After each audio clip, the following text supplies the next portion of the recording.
Well, hello, listeners of Siouxland Catholic Radio. I am so glad that you are taking time out of your busy day or evening, if you're listening at another time, to set your dials to channel 88.1 FM, KFHC Ponca Sioux City, and KOIA Storm Lake. This show is Faith in Action. I'm your host, Joanne Fox. And again, we're so tickled to bring you what we call kind of public service or public affairs programming, things we think that you would be interested in hearing about. So, I want to welcome to the program a good friend of mine. We go way back, and you'll have to listen to hear how far back we really go.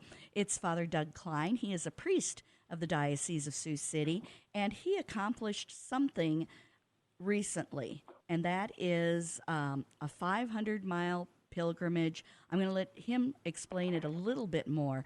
Maybe some of you have heard of it, the Camino de Santiago, and I'm going to make sure that I got that right. I think I do, but I know he's going to set me straight as to what it exactly is. So, Father Doug, welcome to the program. Thank you. Good to be with you. Good to be anywhere, isn't it? Yes, it is. Very much. So, this isn't the first time I've interviewed Father Doug for the show.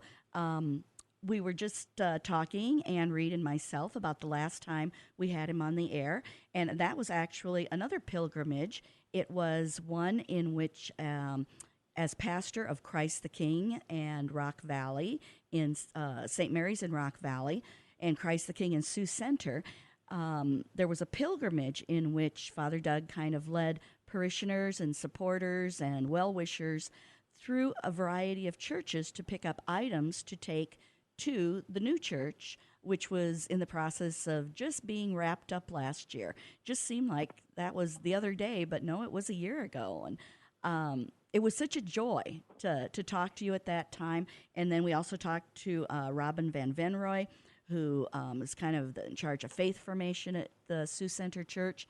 And so, yeah, it was, again, here we go. You're on another pilgrimage. Before we get into the pilgrimage, why don't you tell the listeners a little bit about yourself, Father Doug? Well, Joanne, if you don't mind, just to touch base with that last time we were on and items from other churches, is that we are planning to have a appreciation mass here at Christ the King in our new church on Sunday, June 26th at 3 in the afternoon. It'll be a Sunday mass, and we're inviting in appreciation of people around the diocese who helped us either through donations or from parishes that we received beautiful items. So they can come and see some of those items now in the church in Christ the King. So that's on the 26th of June at 3 o'clock. And yeah, listeners, even if you were unable to make that, or we air this after June 26th, it's well worth a nice road trip up to Sioux Center. The church is just absolutely breathtaking, a wonderful testament to the faithful up in Northwest Iowa. So, yeah, thank you for mentioning that, Father. I appreciate that. But again, let's kind of enlighten the listeners a little bit about you. Well, I grew up in Hospers, Iowa, St. Anthony's Church, and I went to graduate from Spalding Catholic High School there. And then I went to Creighton University, spent 4 years there, graduated with a degree in sociology, minor in philosophy. Spent a couple years with a missionary group called the Glen Mary Home Missioners that work in Appalachia in the South before coming back to the Diocese of Sioux City, where I worked for a couple of years at then Briarcliff College, now Briarcliff University. I believe that's where we crossed paths. Yes, absolutely. I don't know how it was we got strong-armed into doing a Christmas carol. Christmas carol, yes. Yeah, I think I was strong-armed into it by Richard Poole, who is a very good friend over the years. He has since retired and moved to Kentucky. And he came to me and he said, "Oh, I think this would be great fun." And I said, "Well, okay, what the heck?" And yes, I can't remember if for that one I was just a person. I think I was just one of the many townspeople. Later on, he strong-armed me again into being Mrs. Fezziwig. But I think for that one that you were in, Father Doug, and you were Bob Cratchit, if I remember Bob correctly. Cratchit, yes, very Yeah, good memory. yeah, very good. And so, again, that was probably the first time I had crossed paths with you, and I guess we just continued the circle of life, always being connected. And then Yes. you mentioned that you worked with the lay missionary group, and then what kind of was the moment where you said to yourself, "I think the priesthood might be a good fit for me"? Well, during that whole time was a time of discernment, first discerning whether I wanted to do that with a missionary group, but then my ties to Northwest Iowa, my roots kind of brought me back here. And after being here for 2 more years, living back in the diocese and ministry at Barcliff, and then also being working with Father Tom Flanagan and being around some other priests again, I was like, yeah, it is. This is where I belong, and so that's when I began apply for seminary through the Diocese of Sioux City, and they sent me for my theology studies to the American College, connected with the Catholic University of Louvain in Belgium. So I spent my 4 years of theology there. And you were ordained a priest when? I was ordained in 1996, so coming on 26 years this summer. My goodness. And then spent time in, first I was at Carroll, St. Lawrence, and Kemper, and then 1 year in Sioux City at Blessed Sacrament, and then 3 years at St. Mary's in Storm Lake, and now the last about 19 years up here in Sioux County, connected with Rock Valley, Sioux Center, Haywarden, and various other parishes during that time. So, Man, what a joy. I mean, it kind of takes your breath away, doesn't it? A quarter of a century as a priest? Holy I know, moly. I'm not sure how that happened, but Where did the time go? time rolls on. Yeah, I blink my eyes and I think back to standing on stage, at Briar Cliff with you, and now, decades later, here we are on the radio. Amazing. It is amazing. So I alluded to why I thought it would be interesting for you to be on the radio show again, and this is the pilgrimage that you did. Again, do I have it right? Is the Camino de Santiago? Yeah, the Camino de Santiago, or English sometimes referred to as the Way of St. James. Okay. So maybe explain to the listeners, because I did say that it is 500 miles, and kind of what Well, the path is I it? took was 500 miles, but of course, the pilgrimage there are many different routes that people can take. It kind of depends on where you start. But the most traditional one in these days starts in the south of France near the border and then goes to Santiago de Compostela. So it's about 500 miles. Okay. So And what was the the cathedral at there, that's the cathedral where the Apostle James the Major, is entombed. So that's where his final resting place ended up. So that's kind of how the pilgrimage got started. Was way back in the Middle Ages, people began making pilgrimages to that site. okay? So it's been going on for well over 1,000 years.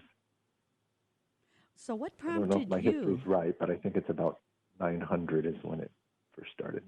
What prompted you to say to yourself, "Boy, this is something I'd like to embrace"? Or I guess even before that, were you even aware of this?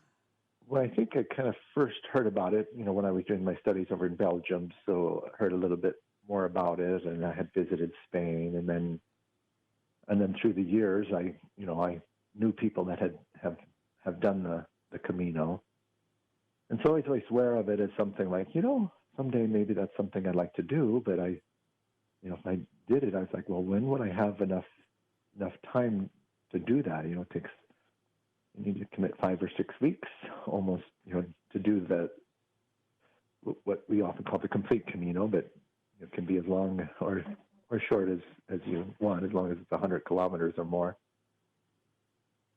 So then this past year, or last, the finally getting our church building completed, and that I would have, an associate pastor, Father Sanchez here. I thought, well, maybe I can finally apply for a sabbatical. Our diocese has a policy that priests are eligible after a certain number of years to apply for a sabbatical. And then the question came up, well, what do I want to do with my sabbatical? So sabbatical for priests is to allow them a significant time of away from parish duties in order to do some sort of program or activity that brings about spiritual, emotional, physical renewal, mind, body, and spirit, to help us continue to be effective and healthy ministers of the gospel. So I began to look at different options, and the one that first came up that I found was a program in the Holy Land. So the Tantra Ecumenical Institute outside of Jerusalem, and there was a 6-week Encounter the Holy Week program. And so, of course, that ticked off a lot of boxes of, the experience of the Holy Land and seeing the holy sites and visiting where Jesus was. And also, the program also had different lecturers come in and talk about the Bible and just the culture, the religion, the history of that place. Okay. So that was 6 weeks, and I had permission for 3 months. So then I thought, well, here's my opportunity. I have enough time to finally do the Camino de Santiago. So that's how I kind of arrived at that program for my sabbatical. Of course, the idea of pilgrimage is very important to me, as you started our conversation off with. So, the whole sabbatical indeed was a pilgrimage, first to the Holy Land and then to the Cathedral of St. James. And listeners, you're going to hear a lot more about Father Doug's sabbatical. But of course, we have to take a little short break where we give a shout out to our supporters, do some public service announcements, underwriters, the drill. But again, please stay tuned to Faith in Action because we will be right back. Welcome back, listeners of Siouxland Catholic Radio. Hey, if you're just joining us, thank you for setting your dial to 88.1 FM. This show is Faith in Action. I'm your host, Joanne Fox. And if you were with us at the top of the hour, then you know what this program is about. And we're about 15 minutes into the program. So, again, thank you so much for being supportive of everything we do here at Siouxland Catholic Radio.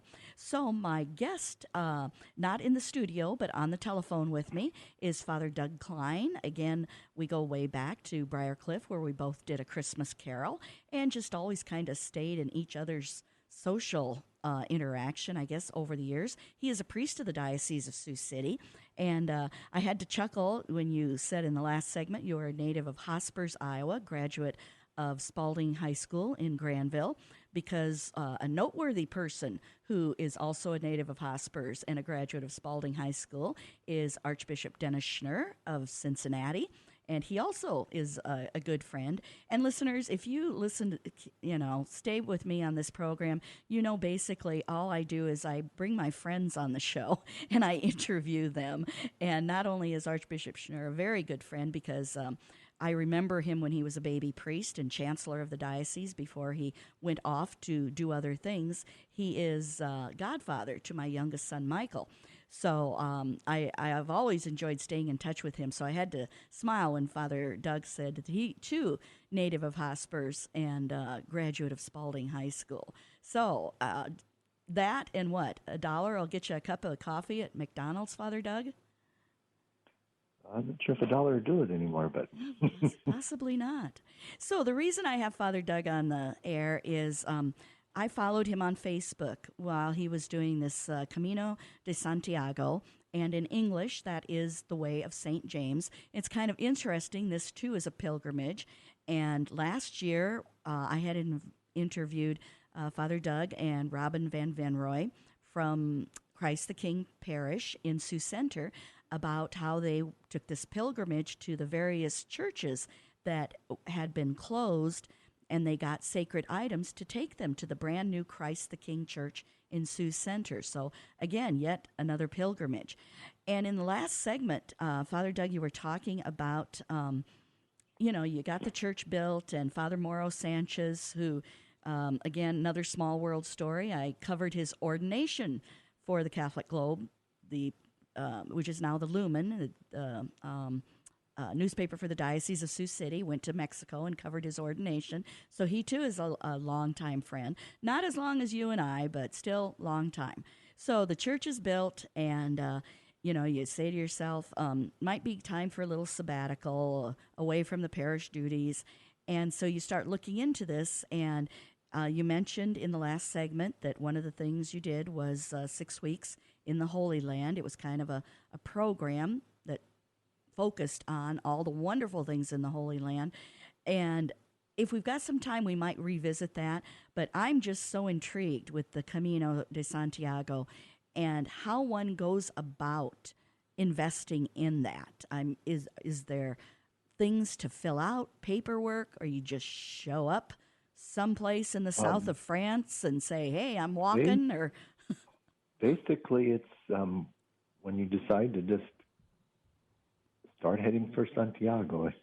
And some people perhaps live in Europe. It's as much as putting on their backpack and going out their front door and starting on the way. But for most people, it's a little bit more planning to that, and logistics to get to one of the traditional starting points of the Camino. And maybe I would like to say maybe just a little bit more about pilgrimage. The idea of pilgrimage is a very kind of ancient thing and current thing, and it's just it's popular across many faiths, not only Christian faiths but others' faiths. But it's just usually pilgrimage is a journey to a sacred site. Within our Christian tradition, of course, one of the most sacred is the Holy Land, Jerusalem, and then the second one was always considered Rome, and then the third, especially in the Middle Ages, the third big pilgrimage was to Santiago, the Cathedral of St. James.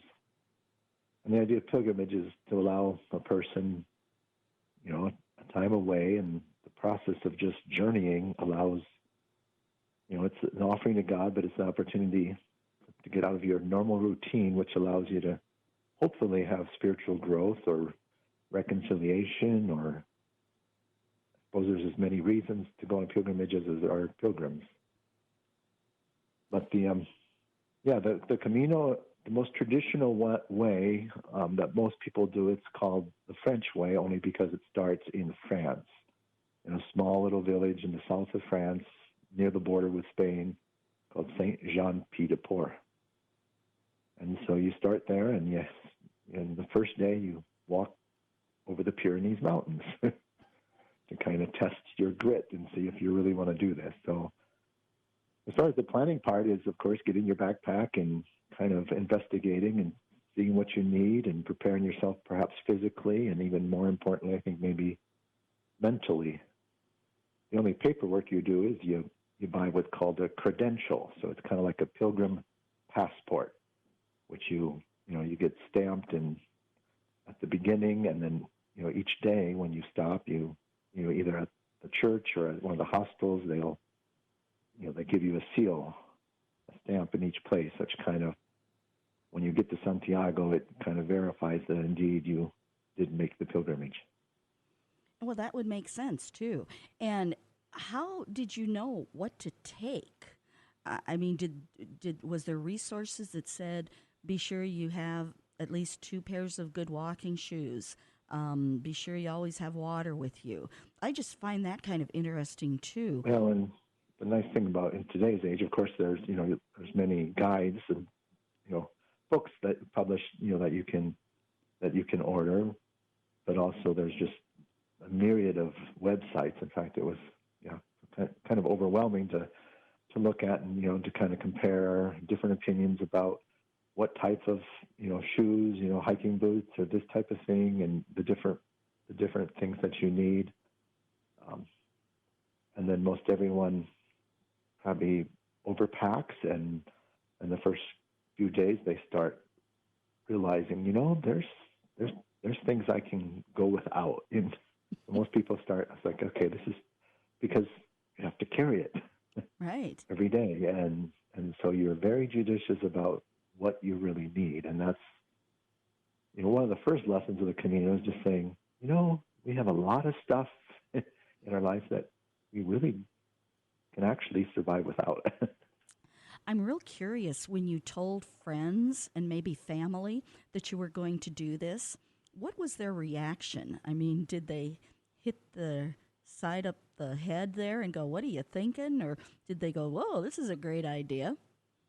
Well, with my family, they're pretty used to me doing things. They're like, "Oh, there he goes again." Mm-hmm.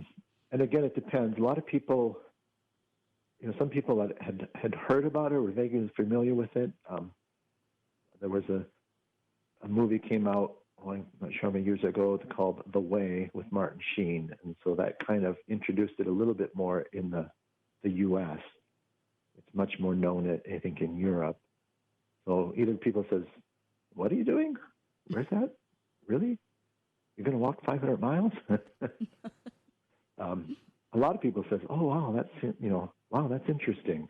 And then, of course, maybe not so much here, but I know when I got to the Holy Land, there were 5 priests in the program, and I was the only one who had not done the Camino. So they're like, "Oh, the Camino, it's incredible," or "You're going to love it," or it's a wonderful experience. So When you were thinking you really seriously now going to do it, did you have any misgivings, or what misgivings might you have had going into it? I think that's just normal for any of us who kind of take off on a journey that is unknown. well, Pat, I mean, I was pretty sure I was going to like it and find it meaningful and purposeful. I mean, there was like, okay, do I have what I need? Did I, because trying to get ready for the sabbatical and leaving, and you're doing different programs, like, did I get everything I need? And then, of course, I didn't really have too much misgivings, other than kind of making sure I had enough of the background and research of how to get to the starting point and everything. And then it came to start the Camino, and I'm going, wow, am I really going to do this? And first day, I'm looking at, climbing, hiking over the Pyrenees. I was like, I'm not sure if I'm ready. And and again, on the Camino, most they'll ask you, it's like, "Oh, are you planning to go all the way to Santiago?" And everyone usually replies, "Well, that's the plan, but you just have to see. You don't know." No, you don't. Is the body going to hold up? Is Yeah. the spirit going to hold up? Because sometimes you have an injury that prevents you from continuing. Yeah, very much so. So, listeners, again, we're just going to take a very short break. This is also fascinating. My guest on the show today is Father Doug Klein. He's a priest of the Diocese of Sioux City, and I admire him so much because he did the Camino de Santiago, a 500-mile pilgrimage over there in Europe. And again, I followed him on Facebook and thought it was so astonishing that I felt comfortable reaching out to him and saying, "I'd like you to share your story with our listeners." So, as you know, short break, typical, give the shout out to our underwriters, supporters, maybe some PSAs, but please stay tuned because we will be right back. Hello again, listeners of Channel 88.1 FM, KFHC Ponca, Sioux City, and KOIA Storm Lake. Thank you so much for tuning in today. This show is Faith in Action. I'm your host, Joanne Fox, and again, always so pleased that you are supportive of everything we do here at Siouxland Catholic Radio, and you're listening. We have this is just a fascinating program. It's just astonishing. I don't know of anybody else that has done this except my good friend, Father Doug Klein. He's a priest of the Diocese of Sioux City, and on his sabbatical, after he got done overseeing the construction of the brand new Christ the King Church in Sioux Center, Iowa, that he did a couple of things. First, he went down to the Holy Land and did a program, and then decided to do a little bit of walking. And it was a pilgrimage, and it is the Camino de Santiago. He says it so much better than I do. I really sound like a Midwesterner when I say it. Father Doug he's got that nice, I would call Hispanic accent that really puts the emphasis where it's supposed to be. In English, that is the way of St. James. This pilgrimage goes way back to the Middle Ages. I mean, it's nothing new. People have done this for years. Starts out traditionally in the south of France and then goes to Santiago. I remember in the last segment, and we're about halfway through the show, that Father Doug talked about the movie, The Way, with Martin Sheen. And he kind of portrayed in that movie what it was really like. So that's kind of where we're at. Father Doug has made the decision to do the Camino de Santiago. And now he's getting ready to cross the Pyrenees the first day with his backpack and his hiking shoes. And how does that work then? I mean, you meet at a certain place with other pilgrims who are doing the same thing. Are there certain days where they would like you to start, or is every day a start for people different? I'm really into logistics, how these things play out. So, Father Doug, if you wouldn't mind sharing with the listeners, so you make the decision and now it's the first day. What happens? Yeah, well, I mean, there is no, I mean, every day of the year there are pilgrims starting. Of course, a lot less in the winter time than, prime times would be, spring and fall. In the summer, a lot do it, but it's a lot hotter then too. But and again, there's a lot of pilgrims doing this. I think by the time I'm finishing in May, there were, 1,300 people a day arriving in Santiago. Oh my! So it's not like you're, on your own. You see a lot of people, and so on the first day, it's just when you're ready to go, you go out and you start walking. Again, doing the pilgrimage of the Camino, it kind of brings things down to a very basic level. I mean, you get up in the morning, you take care of things, you pack your bag, put it on your shoulders, and you start walking. Now, how does it work, though, with food? I mean, do you get up in the and morning? Again, the French way is, is very well, established, so there's no problem with finding all the support you need. So there's pilgrim hostels all along the way. In Spanish, they call it albergues, and it depends on.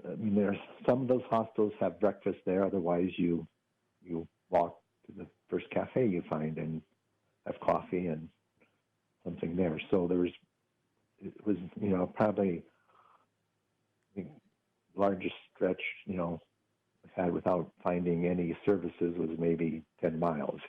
Oh, okay. And of course, there was actually then, even on that, there was a little stand set up partway there. So you have, so you don't have to. You carry a little bit of food along in case you need a little bit of an energy boost, just so you don't catch yourself stranded. And there's a few stretches where you need to be more careful to take enough water, but also it's very established. There's between the cafes and the other places, but also most of the little towns have, fountains where you can, water spigots where you can fill up your water bottles, there. So it's that established as a pilgrim route. So what was the first day you started this? So I left, I started at Saint Jean Pied de Port on April 11th. Okay. And the first day was 25 kilometers, which, if you do the math there, you're putting into that about 18 miles. Wow. But it was also 1,400 meter climb over the Pyrenees. Yeah. And we had it was actually the first day they allowed us to take that route over the mountains. There's another route that you have to do in the winter months, and it was the first day they said that they opened it up because there still had been snow. So it was a challenging day, but it was also invigorating to see. It was just gorgeous views, and you're exhausted by the end of that day, but it really sets your mind as a pilgrim. The challenge of walking, and then you also feel bonded with your other pilgrims who went through the same thing that day. So you walked first like night with. There was I'm curious. You obviously made friends and kind of walked with buddies, or you walked independently? And it depends. I mean, there are some people that say, "Oh, I'm too nervous to, to go off and do this on my own." And people said, "Well, you're doing that on your own." I'm like, "Well, yeah, but I'm not on my own." And so you're meeting people all the time. In fact, I kept track. I met people from 40 different countries during the Camino. So one pilgrim said, "Well, you don't need to travel the world. Just go to the Camino. The whole world is there." Right. That's great. And and most of us, the opinion that it's it's good to spend some of the time walking on your own, because that's where you kind of have the time for just introspection and thinking and processing life. And it's good also to to walk with people and share your story and listen to someone else's story. And my experience was both of those were very true to my experience, and both of those were extremely valuable. So, yeah, I was the first day. I was like, by the end of the day, I'm like, wow, I met people from 7 or 8 different countries in the first day. Wow. And we had talked in the previous segment about, how many pairs of shoes do you take, and, what kind of toiletries, and, what do you put in the backpack? As a priest, did you take items that would allow you to celebrate Mass and hear confessions? Well, confessions is easy. We've got the, as long as we have True. we can do the confessions. And, of course, I was, not sure about that when I was first planning it. I thought, well, I'm walking through Spain, and I know there's Catholic churches the whole way along. So do I really need to be able to say Mass? But fortunately, a priest that I spent time with in the Holy Land, an Irish priest that had done the Camino, and he said, well, a friend of his gave him the advice: take what you need to be able to say Mass, because you never know when it will come in handy, or the opportunity will arise. So I was able to put the most basic kit, just the minimum things I need to be able to say Mass: a stole and a corporal and host and a little wine and the smallest, lightest chalice that I could carry, because I'm going to carry this for 500 miles. And so I packed that along, and it was very, very good advice. I mean, the first number of days, a lot of the towns, when, at night, the church would have a pilgrim Mass that night. So I was able to just go and attend Mass there. And then later on in the pilgrimage, and of course, when people are walking with me and we're talking about life, and comes up, well, what do you do? Well, I'm a Catholic priest. And eventually there were places where, there was a chapel, or even sometimes out, at the Iron Cross, which is kind of an important place. I was able to have Mass with the pilgrims that, were in the area. So those are some very powerful and meaning experiences. So, Were there other Catholic priests that you ran into that were doing the same thing that you were doing? I heard about other Catholic priests. I didn't meet any other Catholic priests until I actually got to Santiago, and was celebrating there. I met a priest from El Salvador. And some other pilgrims, many pilgrims would, when I told them I was a Catholic priest, they said, "Oh, wow, you're the first priest I've met." Oh. I would say, "Well, you're the first Roman tour guide I've met too." So, Oh, nice comeback. Very good. but we're all unique and special in that way. But then I would hear, I met another priest. So I know there were other priests on the Camino, but again, it's a 500-mile journey. So unless you happen to, be on the same kind of timetable, you don't always necessarily run into each other. Sure. Did you set a goal of, I'm going to try and walk? You said your first leg was about 18 miles, give or take. Did you have goals for yourself, like the 18 miles, or I'm just going to walk, and then when my body or my spirit says enough, then I'm going to step away? A little bit of both. Now, there's a lot of guides to doing the Camino, and a lot of apps, and they kind of, they're based on a lot of experience, and so they kind of set it up in stages based on, what So a normal average walk would be 20 to 25 kilometers. So you have to convert because it's all in kilometers over there. Sure. But then I figured out too that it's like, those aren't set stages. It's like, there's towns in between those stages that also have hostels. So you can look on the app and say, well, I want to go a little further today, or I'm kind of tired and I need to, my leg is sore. I need to take it a little easier. You can go a shorter distance. Okay. And then I also kind of learned how to read the descriptions and say, well, this hostel looks really interesting. Oh, yeah. Especially some were associated with a parish. And so those were, if I could work that in, I always went to those, and because they were usually the most simple, but they were also the most, they had more of an emphasis on community, where you would have a meal together with the other pilgrims. In fact, many times you would help prepare the meal and clean up the dishes, and there was usually either it was connected with a church or at least it had a little chapel in it, so that made it easier to celebrate Mass with the other pilgrims that were interested in that. Listeners, that was kind of. I hate to cut you off, Father Doug, but again, we need to take a little short break. There is so much more we're going to talk about in this last segment, so please stay tuned to Faith in Action, because we will be right back. Well, listeners, you probably heard that I cut Father Doug off in the last segment because we needed to take our short break, which we did, and now we're back. So again, this is Faith in Action. I'm your host, Joanne Fox, and on the phone with me is Father Doug Klein.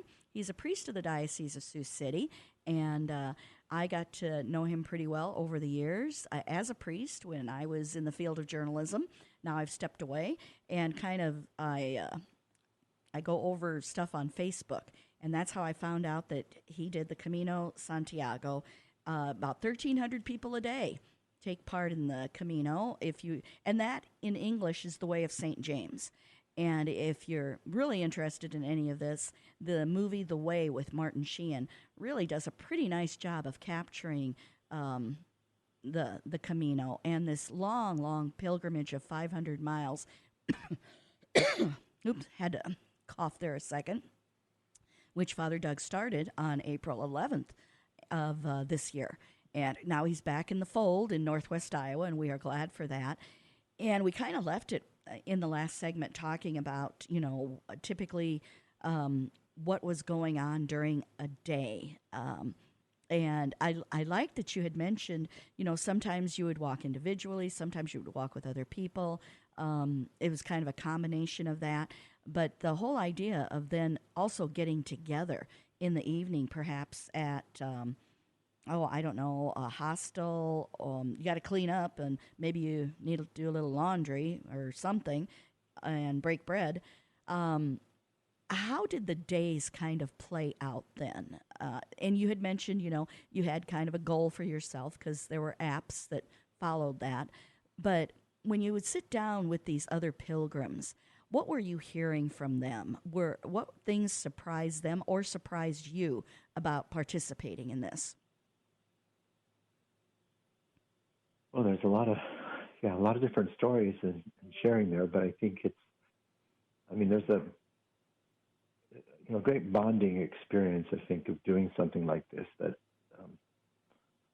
I think because, as I said before, I think there's as many different reasons to do Camino as there are pilgrims, but you're still doing something that you're sharing with both the struggles. Maybe it's talking about that day that it was really cold and rainy and snowy, and you survived it, or just the beauty of the nature that you're walking through there in Spain, and the deep history of that country and of the Pilgrim Way. And then it's just the opportunity to, as you said, break bread or to walk for several hours with someone that you've just met along the way. And you meet people and you get to know them in a way that otherwise you would never, ever have, you don't have a whole lot in common. You're different ages, different cultures, different background, whether it's a retired firefighter from Spain or a young German girl trying to discover her way, or somebody from China, Korea, I mean, all over the world. And then you try to, we talked about, listen to the Camino, or the Camino will guide you. And I talked about in a sermon when I was back here in my parish, and I said, it's not really the Camino, which is not an animate thing, but, in my mind it was pay attention to the Spirit, which we sometimes just don't take time to in our normal life, but when you're out there walking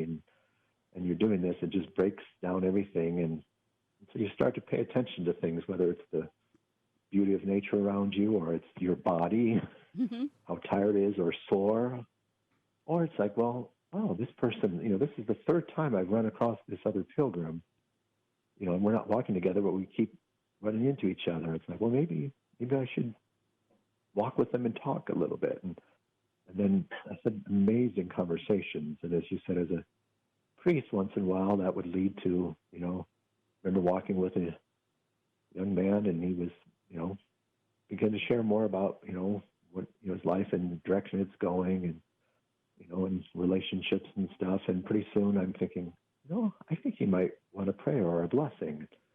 Before I said anything, he turns to me and said, would you pray a blessing for me? I'm not sure how that works, but I think that'd be nice. And I was like, whoa, that's the Spirit working. And that's something I found happening over and over again on the Camino. And it's not that it doesn't happen in everyday life, but so often we don't pay attention to it, I think. Yeah, I think you're right. So how I mentioned in all three segments. In this segment, I'm going to mention it again. I followed you on Facebook, and how did that work?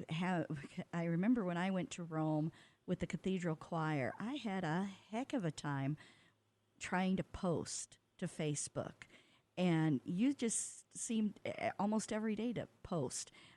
Was I just in the wrong places in Rome? Are there better Wi-Fi on the Camino? Well, I don't know, and maybe it's improved, but most of the time, not every evening, but most of the hostels had Wi-Fi, or sometimes it would be a cafe or restaurant where I could, because I did not switch my phone over or anything, so I didn't have regular data, so I would be on Wi-Fi. And I didn't do it every day because I thought, well, people might get tired. It's like, oh, here he's walking on this path and that path. But I'm not sure how often I posted, but maybe twice a week, just to kind of whet people's appetite. At first, I wasn't sure. I knew people would be interested in the Holy Land, and like, well, what about the Camino? But I posted just to basically kind of stay in touch and let people know back home that I was still alive and walking, and people seemed interested, so I kept on posting. Well, I think it was to give them a taste of it. Yeah, and I think the vast majority of us aren't going to do this, and so we're curious as to how it played out. So, how long did this take? When did you conclude the Camino? So I arrived in Santiago on May 12th. Oh my gosh, just exactly so a it was month. 29 days of walking. It was a little bit more than the guides there. I kind of was ahead of myself. But I had started right at the beginning of Holy Week, and I did take 3 days off instead of walking. When we hit the Triduum for Holy Week, I went on a retreat in Loyola, where St. Ignatius is from. So I spent Holy Thursday, Good Friday, and Holy Saturday there, and then start walking again. So I did 33 days of walking and 37 days total, because Santiago wasn't enough. I needed to kind of process a little bit more before I left the Camino, and so a lot of pilgrims walk another 3 days out to the coast to get to the Atlantic Ocean. So. Okay.